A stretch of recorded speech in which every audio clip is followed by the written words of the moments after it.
You're listening to Entrepreneur's Enigma, a podcast about the ups and downs of the entrepreneurial journey. Every week, your host Seth Goldstein interviews entrepreneurs from all walks of life about their entrepreneurial journeys. From store owners to Fortune 500 CEOs, we all have stories to tell. So sit back and join us for the next 20 or so minutes while we explore the entrepreneurial world.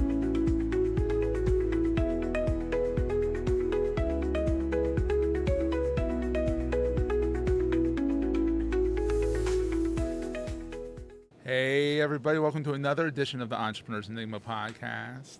I'm, as always, your host, Seth.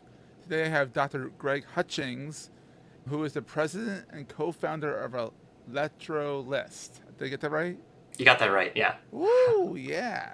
A startup that uses renewable electricity to convert waste carbon dioxide into various chemicals and that offers cost-effective, flexible solutions that reduce emissions, produce green chemicals, not organic chemicals, because those are actually not organic. Mm-hmm. I've learned that in chemistry, that organic in chemistry is different from organic in food.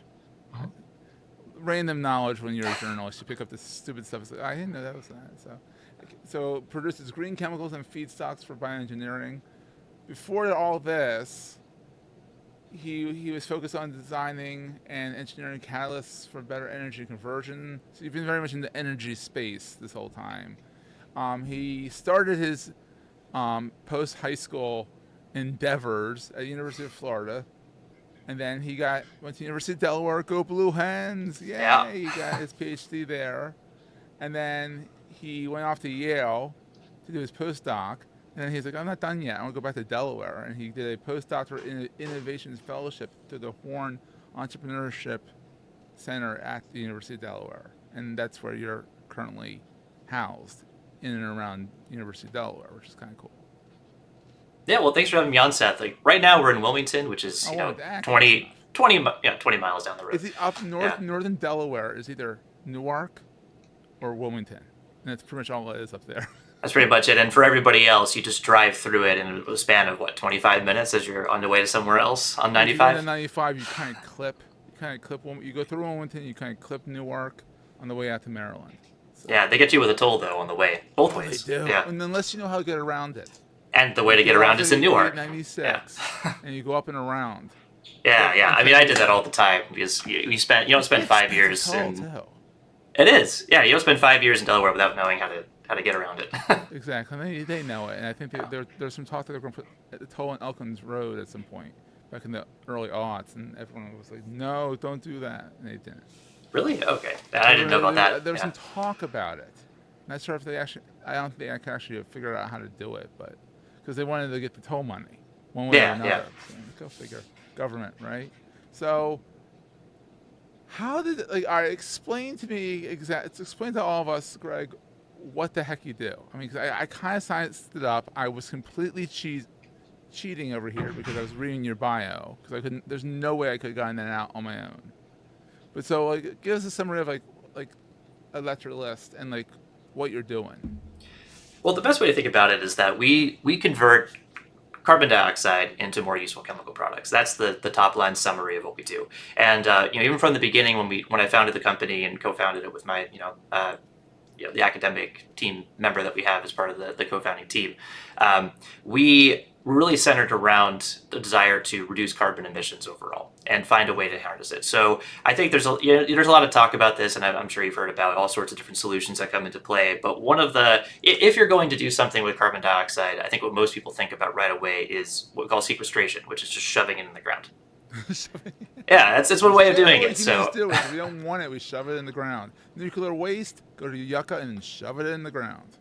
Yeah. So, I mean, when you're doing sequestration of CO2, what they do is they inject it deep down, and they typically will mineralize it, or they'll put it down into rock formations. That won't cause any issues with the strata and cause earthquakes. Less than you would think, and in many cases they're putting in. Yeah. In some cases, it can actually be a little bit helpful. But that's good. Put that on fracking sites because that's all causing. When I think of inserting something into the ground, I always hear it cause a little earthquake. So. Well, one of the at least in the U.S., one of the more popular ways of using carbon dioxide is for what we call enhanced oil recovery. And so you do pump it into the ground to get more oil out of the wells. Once you start getting to once the wells are kind of not depleted, but it's harder to extract. So you could actually use CO2 to get that out. Use that Hey, carbon good. You dioxide. might as well use it. Might as well use this greenhouse gas for good things. I mean, granted, you're getting more greenhouse stuff that's going to cause more greenhouse stuff. You're doing a better thing than extracting oil, because literally, essentially, this is going to cause more carbon dioxide, and you're going to pump more into the ground to get more oil out. You're doing stuff where it's actually you're using the carbon dioxide to make things better. Yeah, so we take that carbon dioxide, and yeah, exactly, thanks. But we take that carbon dioxide and we use it as a chemical reactant. So we break it apart and we hook it up with other molecules, we turn it into other things. So that's ultimately what you do in this kind of system. And so, you mentioned about some of the, electrochemical background. What the idea behind electrochemistry is it's still chemistry. The difference is you're applying electricity, and that's what's actually causing you to cause this kind of transformation to make the product that you're actually wanting to make. How much stuff have you blown up in the lab figuring this Yeah, out? less than you would think. I don't think I've actually blown up anything personally, so I count that as a win. Yeah, I managed to get through my whole doctorate, postdoc. I don't think I've blown up anything. Wow. When you think chemistry, you think of the crazy high school chemistry teacher who's like, let's blow something up. Yeah, I mean, I've been around people who have had minor.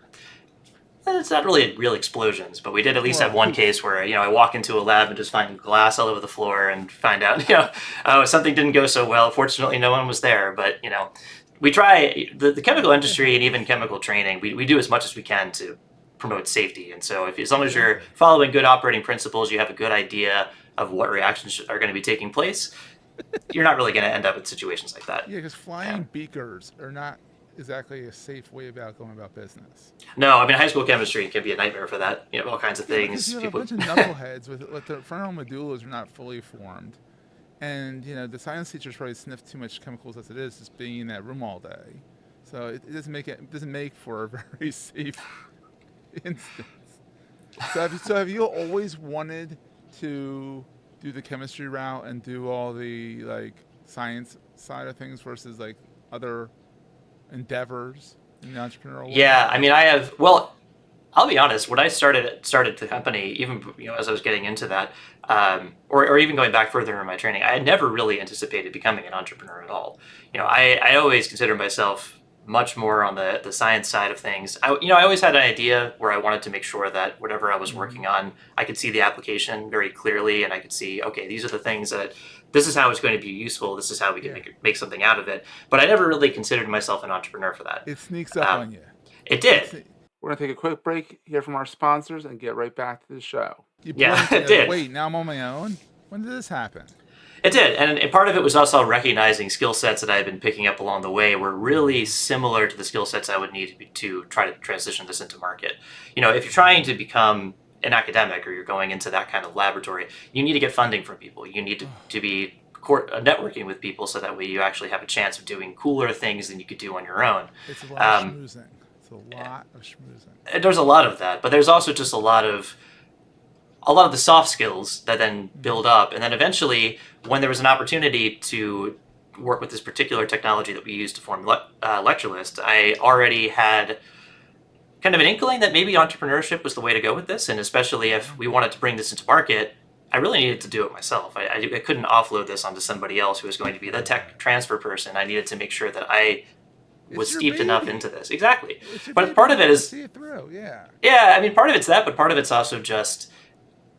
what we do is we sometimes call it deep tech, right? Mm-hmm. So it's the idea where sometimes when you start a company, you might be able to have a pretty small tech stack or just a couple of early customers, and the legwork required to start getting to sales, start getting something out into the open, relatively small. I'm not going to minimize it, but it's smaller. Deep tech, you might have, in the pharmaceutical space, you might have a decade sometimes of development until you get to the point where you can sell something. It's expensive there too, yeah. Right, but then the whole time you have to be connected to the market. You have to be connected to where you're going to be trying to deploy this, because if you're not, then you could be building this for nothing.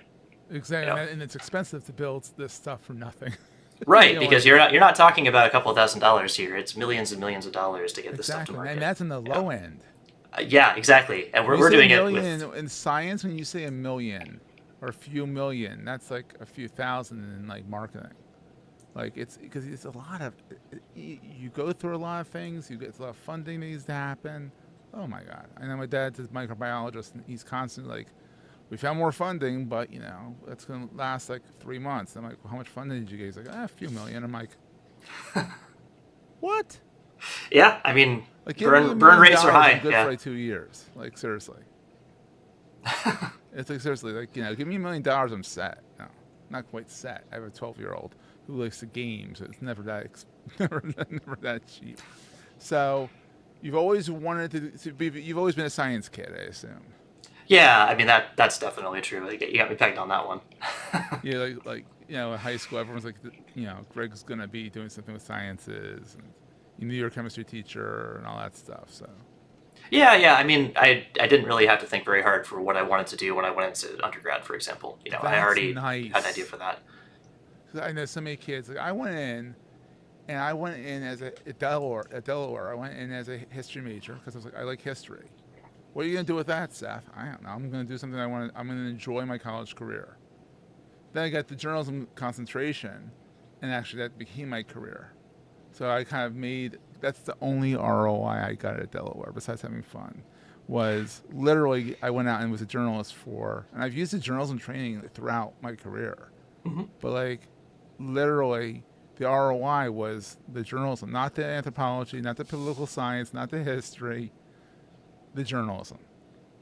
So, Right. Well, sometimes the things you pick up along the way. I mean, yes, I went in for chemical engineering as an undergraduate, and but it's such a I good, had it's no such a good school. idea Yeah. I would be working on this electrochemical space and end up there, because that was something I picked up just. I ended up just taking an elective course and Oh, learning a lot about really? electrochemistry, and just realized that I really liked that in particular, and that ended up going into a whole new field. I actually thought I was going to be going into more like polymer science or something, based on the ideas I had beforehand. So it's always a transformation It process, just and yeah. proves to the kids out there that are listening, if there are any that are listening, that don't ignore the electives. Take tennis. It's always fun to get a fun elective. But explore some in your field that you might not necessarily take for your actual degree. You never know, you might find something that you like even more. And spend even more money in college. How many years did you put into your education? Like 9, 10?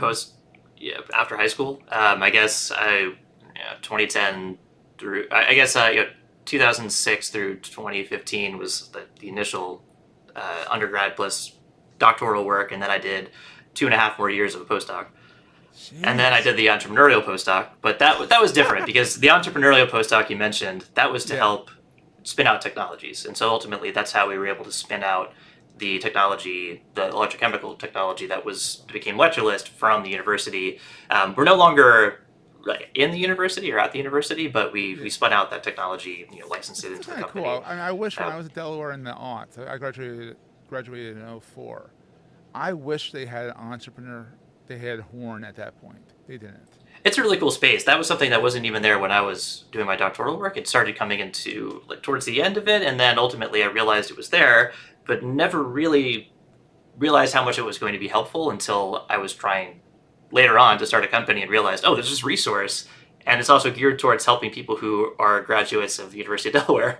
It's So great. that was something that was able to I I'm was still able to trying to get leverage. in there and help them out, but like we're on email chains, going back and forth, talking about how can I come down and help out and all that. Because also Delaware, I'm just north of Philly, so Delaware is an hour and a half, 2 hour drive for me. So I'm like, that's not exactly an evening commute. So Not I exactly an want to do. evening commute. Where I am, it's easier for me to get back and forth, and I still do little events back over there. But yeah. Yeah, they're awesome. I'm very excited to see Delaware kind of coming into its entrepreneurial own there. And so let's get into the 3 questions I always ask everybody. What's the best thing about being an entrepreneur, especially since you didn't intend necessarily to be an entrepreneur in the first place? What's the best thing about being an entrepreneur now? So I think part of it is once I started getting more steeped into the idea of customer discovery, or Mm-hmm. more in general, being more tapped into the market and looking for new opportunities. That's where we were able. What the best part about it was just seeing how you can find completely new directions than you ever really thought. So we've talked about the background of Lectrolyst and kind of the platform part of it, but really the market that we're looking to enter now is this whole idea of electroagriculture, of being able to use it as a feedstock into something that would could fundamentally transform the way that we make food, the way that we make protein, the way that we make all of these different, basically anything that you can get from agriculture, you could get it through this kind of process. It's a little bit similar to the idea you might have seen vertical agriculture, where you have plants grown inside, where you have all the lights on the sides and everything like that. It's kind of like that, except that you don't need the lights, because you're either doing this in fermenters or you're using this acetate that lets you kind of short circuit photosynthesis and make it way more efficient than it would normally be. That's cool. And this is something, you mentioned the best part about being an entrepreneur. I mean, the best part of this is I had no idea this was even possible until we were having conversations with the right people in the biological space that also didn't realize that they could make the feedstock that they needed through our kind of process. So that kind of linkage that we were able to put together and realizing the market opportunity, and that's led to most of the work we're doing right now actually is through this acetate consortium that was put together. And it's essentially a collection of companies spread out companies and institutions in the US and in Denmark, funded through the Novo Nordisk Foundation and the Gates Foundation. That's all coming together to make this pathway happen and to figure out a way to transition this into market, especially the idea of making proteins in the early stage. So this is something that just the ride is amazing sometimes, because I never really expected, 5 years ago, I would not have expected that's where we would be. That's awesome. I love that. Any chance you can convert this to methane? Because, cows fart a lot. Cows do fart a lot. Are you starting converting methane or converting it to methane? Or instead of using, getting in the weeds here, but who cares? It's my podcast. I can go in as much of the weeds as I want. All right. But how you convert it in waste carbon dioxide? Mm-hmm. What about methane? Because that's one of the big downsides to agriculture, is that cows fart a lot. So there are people who do methane conversion and natural gas and processing into other compounds. Right now, methane is natural gas, right? So that's ultimately you could use it for it is. It's actually the most natural gas you can get. It's coming out right now. Yeah, that's one of the reasons why it's natural gas, because it comes from biological processes typically. What we're extracting out of the ground, it's usually it's over a long periods of time, it's forming from degradation of biomass. It's less smelly though. It's still pretty smelly. The ones that you get from cows, of course, you have the sulfur compounds, and of course we put the tracers to make it safer. So pure natural gas, you're never really going to get that, but pure natural gas doesn't smell. Exactly. Yeah. I love how we've jumped the shark. We're talking about cow farts. You didn't know you were going to talk about cow farts in this podcast, did you? It's always fun. So then on the entrepreneur side, what keeps you up at night? Because remember, you were going to you said you want to go in the polymers, you wanted to go work at a company. Now you're on your own doing your thing. What keeps you up at night as an entrepreneur? So what keeps me up at night, for the most part, has more to do with, I guess, the motivation for the company overall. So when I'm thinking about harnessing carbon emissions and thinking about the trajectory we're on, ultimately trying to make a difference and an impact, I often work. Not to dive too deeply into projections and the models that have kind of got climate models that come out of looking at carbon emissions, but my thought process in this is, we're already kind of past the point of it having a substantial negative impact in the world. The question is, are we too late, and how bad is it going to get? So that honestly is the part that keeps me up at night, is just wondering, how much more can we do? What can we do? Of course, we're one small part of all of this. We're working on something that, yes, you can harness a large amount of emissions, but a lot of the emissions that we would get from point source, meaning something that's relatively concentrated and not already in the atmosphere. But there's already a lot of carbon emissions in the atmosphere, and a whole lot more that is being emitted all the time. It'd be cool if you can get a vacuum cleaner, again, jumping the shark, and just suck in the air, release the air, and then turn the carbon dioxide into something else. That'd be kind of good. So you should do, Greg. There are people that do that. Direct air capture is the thing. It's just trying to put the toothpaste back in the tube is hard, right? Once it's already spread all over the place, it's you're talking about, in the atmosphere, it's 400 parts per million, right? That's how much is in the atmosphere, give or take. If you're talking about getting it from a point source, it's like, in some cases, you can get up to 100% carbon dioxide from that source. And before it gets emitted, you can transform it. That's the idea of trying to harness it. Because it's concentrated, it's in one spot. You're not kind of get diluted by all the other stuff in the atmosphere. Yeah, it's so much easier to work with. It's definitely the low hanging fruit here.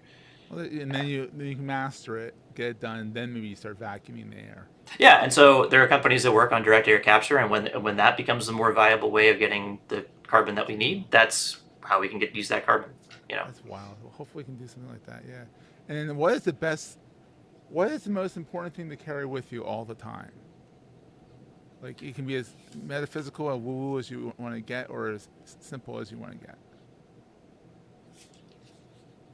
Well, let's see. I mean, for me personally, I tend to carry little over-ear headphones, not the ones that are like they're kind of open-ear headphones that I use for running, and I tend to carry.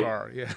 Yeah, exactly. Yeah, so I ended up getting those primarily for running, but then I started just kind of popping them on and using them in other situations as well. And so it's a way to you can stay connected, but it also lets you kind of like disconnect as well. So it's nice to have that opportunity to just kind of, especially as an entrepreneur, some things can get very busy all the time, and so you just need a chance to kind of pull yourself out of what you've been working in and reset, so you can go and be effective in something else.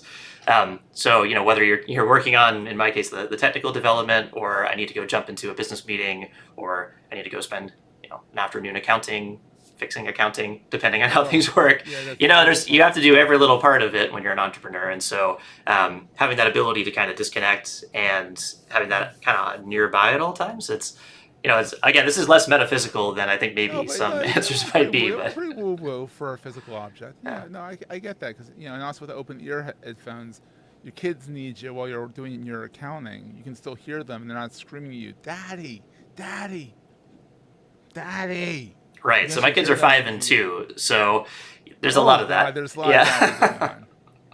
My kid's more like, "Feed me." He's 12. He's like, "Feed me now." I'm like, "All right, I'll be up in a minute." That's always fun.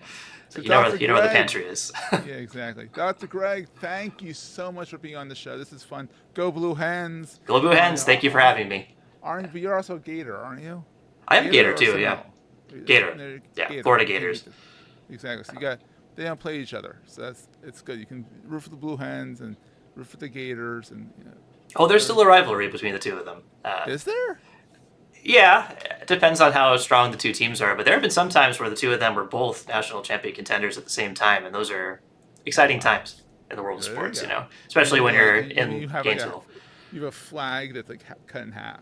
It's like half Florida, half, or you're all Florida usually. Well, we're all Florida here, but yeah, I did actually have some friends of mine growing up where their parents, one of them would be a Gator, one of them would be a Seminole, and so they had those like house divided signs and doormats and everything. That's dangerous. Yeah. Oh, that's dangerous. Well, Greg, thank you so much for being on, and we'll see everyone next week. That was a great show. If you're enjoying Entrepreneur's Enigma, please consider giving us a review in the podcast directory of your choice. Every review helps us reach new listeners. If you like Entrepreneur's Enigma, consider the other shows on the Marketing Podcast Network at marketingpodcast.net.